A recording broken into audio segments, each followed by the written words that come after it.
professor at University of Federal Technological University of Paraná.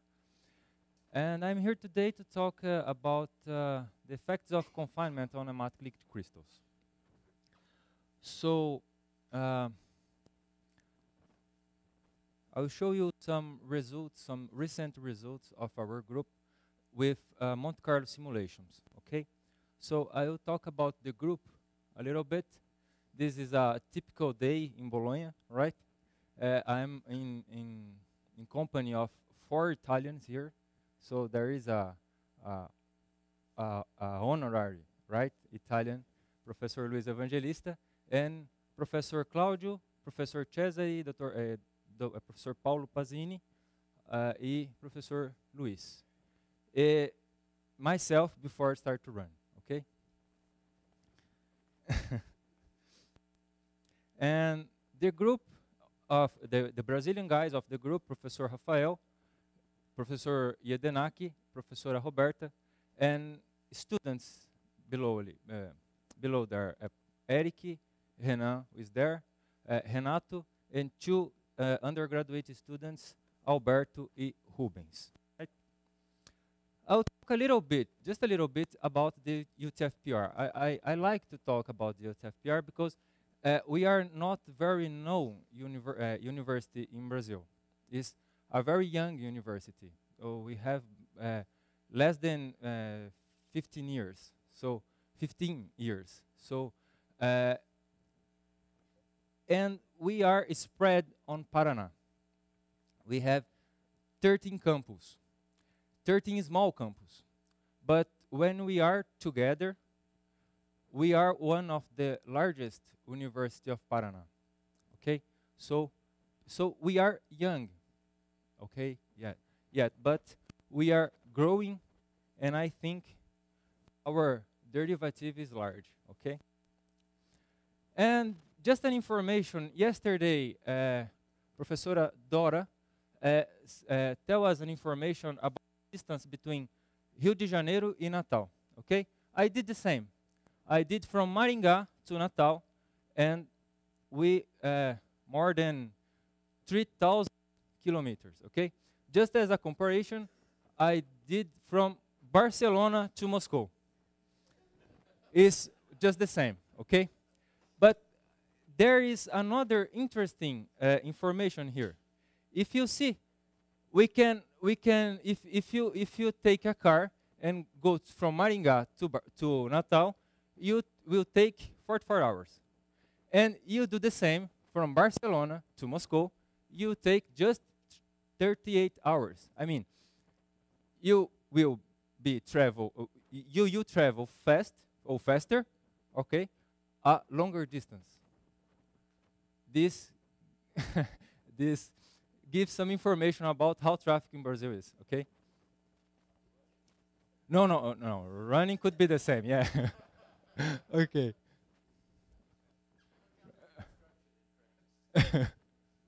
Okay.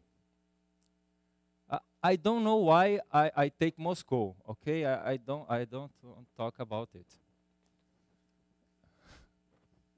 Okay, so let's talk about important things. So I would show you some results of 3 kinds of geometry: in cylindric surfaces, planar surfaces with frustrated conditions, and droplets too, as my friends talked this morning.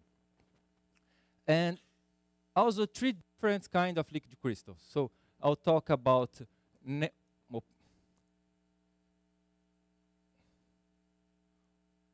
uniaxial nematic liquid crystals, chiral nematic liquid crystals, and droplet and biaxial nematic liquid crystals. Okay, so I will start about the molecular organization inside cylindrical samples, concentric cylindrical samples. Okay, so this paper was performed with the Italian team and myself. And this paper was inspired in a very interesting paper, Professor Williams from Paris, and a really short paper from 1993.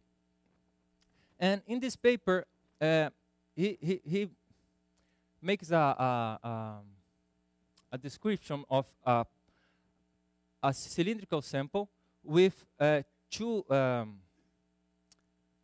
concentric cylinders, okay? Two concentric cylinders, one of the outer surface with radial R2 and an inner surface with radial R1, okay? So this parameter ρ is the ratio between R2 and R1, okay? And they studied the application of electric field, radial electric field, in a sample where there is in a sample with negative electric anisotropy. Okay, so the electric field will induce a deformation in the z direction. Okay, and this was what they found. They found this critical value. This is the critical value for a planar shape sample, and an interesting result they obtain is this one. This voltage could be zero if the sample has this relation is observed. I mean, if the ratio between the external cylinder to the correspond to this parameter that will depend on the elastic constants of the liquid crystals. So what we did was we did simulations of spins, okay, headless spins, in a cubic lattice where we build these both surfaces, okay? So in both surfaces we put headless spin that will not move during the simulations, okay?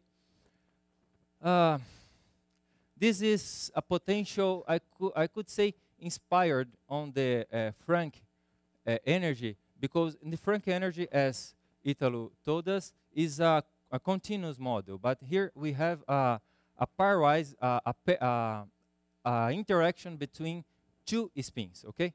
Okay. Oh. Without electric field.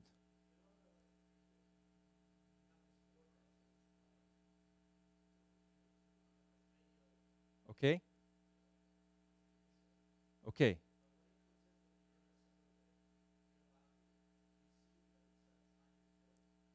No.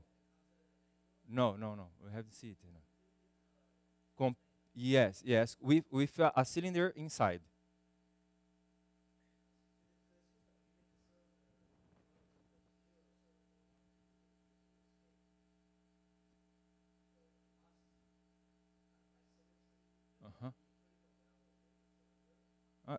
Yeah, I don't know that. I don't know that. We could talk about it later, because I don't know it. I don't know. Yeah, but there is an inner cylinder, and there is no core inside. There is no liquid crystal in the core inside. Okay. Okay. Yes. In this case, yes. The headless spins do not move during the simulation. So it's a kind of strong anchoring. Yes. Okay. So we have here is important no electric field. Okay. And okay, the elastic constants. The elastic constants are here, and it can could be by hand in the simulations. In surfaces, despite we have anchoring, strong anchoring, but we have no elastic constant on the surfaces. Okay, the B parameter is the angle between the two particles, and okay, so let's see the results. The first result here is with all the elastic constants set to 1. I mean, some are equals. So this parameter P2R corresponds to how much the particles are aligned to the R direction. Okay, it is the same for the Z direction. They are in in that graphic, how much the particles are, in that case, perpendicular to the direction. Because it is close to minus a half here, okay? So we can see that a really small but not important deformation in the z direction, okay, when elastic constants are the same. But when we decrease the elastic constant k1 over k3, we can see no deformation. But when you increase k1 over k3, we can see a huge deformation here close to the inner surface. So we can see that we can tell that this is a kind of spontaneous deformation without any kind of field applied in the sample, okay? Here, two figures showing how the spins are oriented inside the sample. So in this figure is a snapshot of the configuration of the sample. Yellow means the radial orientation, okay? And it becomes blue, and after becomes red as the z component increase. So we can see that increasing k11 over k3, we can see that inside the cylinder these deformations appears. And the other side, I show you the effect of increasing the inner surface here, the size of the inner surface. So we can see this case by increasing the inner surface. So we can see that deformation along the z direction will vanish or vanish as I increase the inner surface. Okay? So let's talk about the next work. This was we are now interested in, sorry, okay.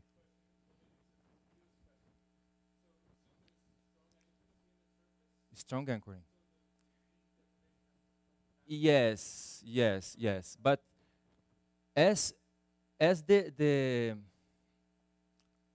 surface is really small, okay, this deformation is huge. Like you can see that. Deformation is huge. But here, I think here the inner surface is just 2 units. So we'll be back. But this deformation between the 2 and 3 is really large. Okay? Okay. As I was saying, we start to study chiral systems, chiral nematic liquid crystal. So this was the first paper we have published about this kind of systems. And we are interested about the role of the surface interaction, the surface anchoring, sorry, on the spontaneous modulated pattern formations in hybrid aligned chiral nematic liquid crystals. So in that kind, Professor Zola had showed today about these stripes, and the mechanism of the formations is not the same, all right? But the stripes are very similar, right? So what we did, okay? What we did. We did simulations with this potential. Is very close to that one, but here we have this chiral term here, okay? This chiral term here, and the surface is the same, and we take the, now we not vary any kind of elastic constant, just took the parameters from the E44, okay? With this relation between the thickness of the sample and the pitch of the cholesteric nematic liquid crystal. The sample is, in the bottom surface, we have homeotropic. In the bottom surface, we have a planar and strong anchoring, yeah, planar parallel to the x direction. And the top surface, we have weak anchoring and homeotropic anchoring, okay? So we found these results. When the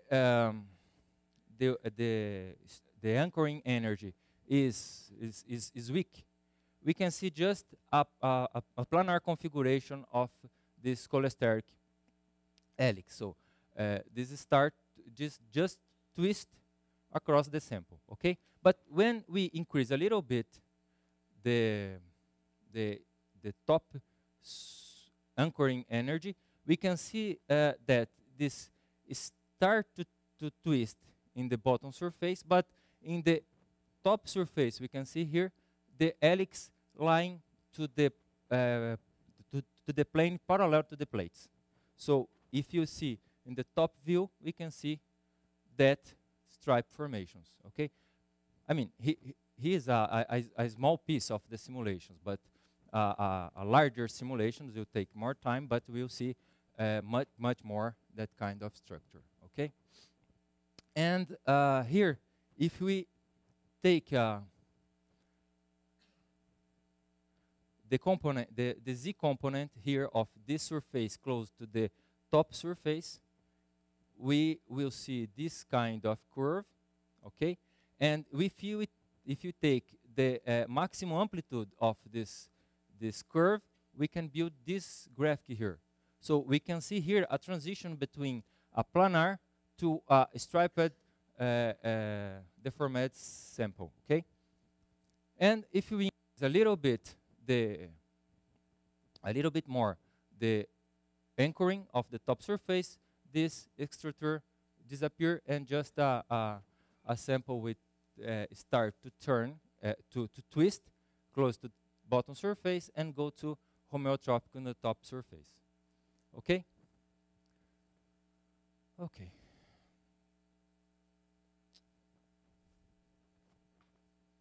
Okay.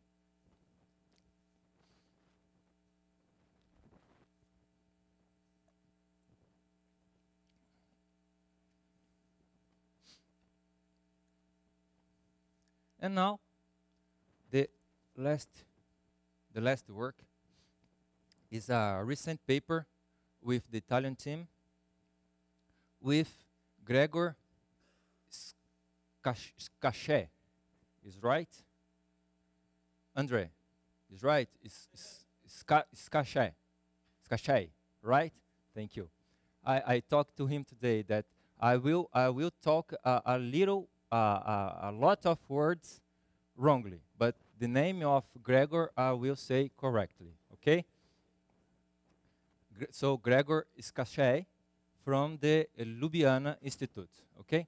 So in this paper, we studied the effects of the biaxiality in biaxial nematic liquid crystal inside droplets, okay? The model, the simulational model. So we have here the potential between the particles. This parameter lambda here and here is the biaxiality of the sample. So if you have lambda equals 0, we have a uniaxial liquid crystal. But if you increase, we increase the biaxiality of these particles. Okay, it means that the shorter axis of the sample will contribute to the energy. Okay, this parameter here, the R, L, M are combinations of Wigner functions. I mean, are combinations of sinus and cosinus. And here, as we have now a triad of vectors, is useful to use the Euler angles to describe a particle. Okay, so the configuration of the border of the droplet, the long axis of the particles are homeotropic, but the shorter axes are randomly orientated in the sample, in the border. Okay, so the results. Here I show you the optical texture obtained from the simulations, and we can see when the biaxiality is weak, is close to 0, we can see here a defect close to the center of the droplet. And we increase the biaxiality, we can see that defect seems to open here, okay? Seems to open from that one on the center. Okay, so let's analyze the data, what the data said to us. So here, the P2 is the order parameter, okay? From the center to the surface. So this is the ordinary order parameter. So it stands to 1 if the particles are parallel to one direction, or x, or y, or z, but one Cartesian direction, okay? And it stands to 0 if the particles are oriented in any direction, as they are in the surfaces. Even they are oriented radially, they are oriented with no only one director. So this parameter, this order parameter, is 0 on the close to the surface. Okay, so when the biaxiality is small, we can see just a small region close to the center of the defect of the droplet, a region in which we can see only one direction. When the biaxiality increases, we can see that this region increases. This region in where there is one direction increases. Okay. In this region is interesting here that more than the long axis has one direction, the biaxiality of the system increases too. So we have two kinds of biaxiality here. We have a particle biaxial, and we have a system. We had order in this other axis. Okay, I'm clear? So we can see that when we increase the biaxiality of this system increase, gives a jump here. Okay, you can see this. So in here we can see the isosurfaces that ring defects in the center of the droplet, and when we increase the biaxiality, this defect, the radius of the defect increase, okay, as well. So we attack this problem also with elastic theory. So here is the Frank energy, or similar to the Frank energy, with the one constant approximation. I mean,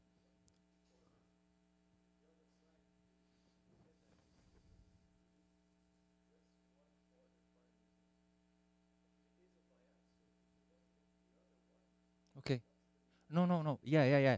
No, the others ones are in the paper. Okay, but here just to show what is going on with the orientation of the particles inside the sample, and the important thing here is that defects. Okay, I could show you after the other parameters, but they were analyzed. The red is I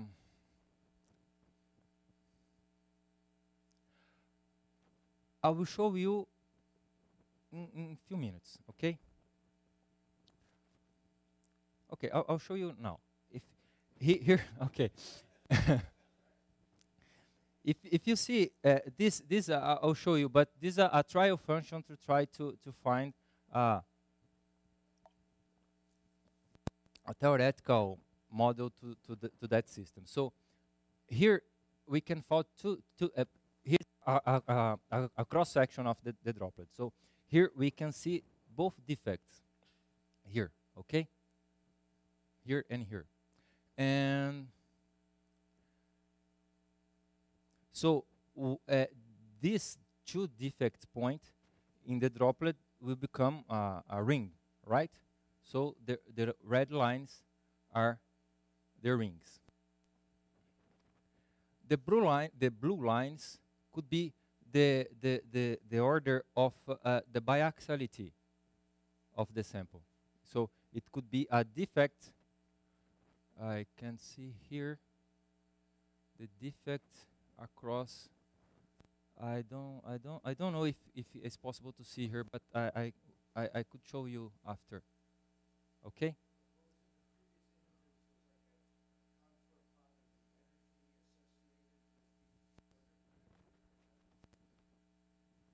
Sorry, Professor? Oh, I don't make me myself. I think was Gregor. Oh, sorry. Yes, yes. The blue one, yes, and the red ones is a isosurface. Is the local order, I can say, the local order of the long axis of the particle. Local order. Okay. Yes, yes, yes, yes, yes. Yes. Okay, so we attack the problem with the elastic theory, and here we assume the case in which the biaxiality is weak. Okay, so we can treat with just one elastic constant.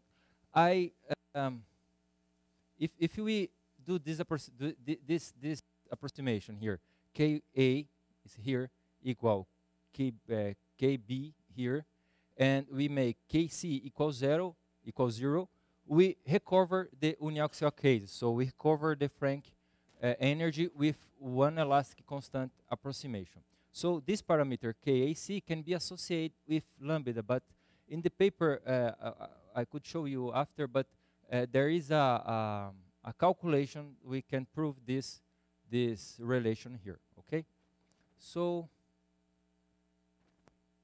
I'm finished. Okay.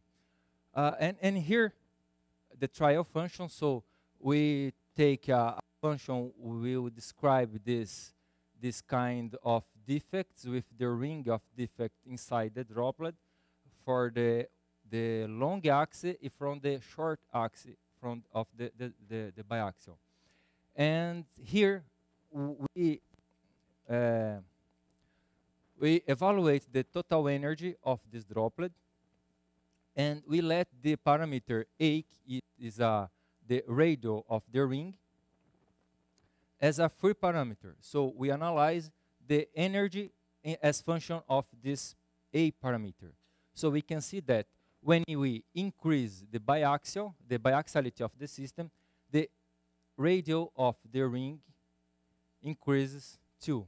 Okay? So we can see here that results agree with the results of the elastic of the simulations. Okay? Okay, so some conclusions that the confinement and the geometry of the confinement and the characteristic of the molecular the particles can induce some different deformations in nematic liquid crystals, in different kinds of nematic liquid crystals. Okay, thank you very much to these agencies here who would give some kind of financial, and thank you for your patience to listen to me.